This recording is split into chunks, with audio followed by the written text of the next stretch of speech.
እንዲሁ ከሰው ጋር መኖር ሲያቅታችሁ ራሱ አንድ ሐሳብ ምንድን ማሰብ ያለባችሁ ክርስቶስ እንኳን ምንም ሳይበድል ተሰድቧል። እንዲሁ ተሰደብኩ ብላችሁ እንዲሁ እንደ ተልባ ወደ ላይ ሲያንጫጫችሁ ማለት ነው።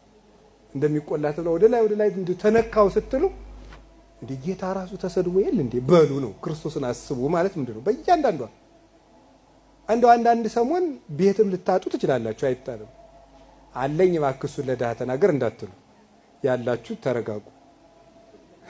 ሊፈርስ ይችላል አይታወቅም። ግን ምንድነው ማሰብ ያለብን? ቤት ስታጡ ድንገት አሁን ያላችሁን ቤት ብታጡት ድንገት አያድርገውና ምንድነው ማሰብ ያለብን?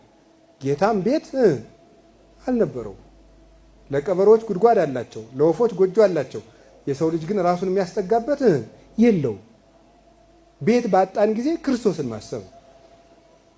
ሀገር አስጥለው ባሰደዱን ጊዜ ጌታም እኮ ምን ብሎ ነበር ነው? ተሰዶ ነበር።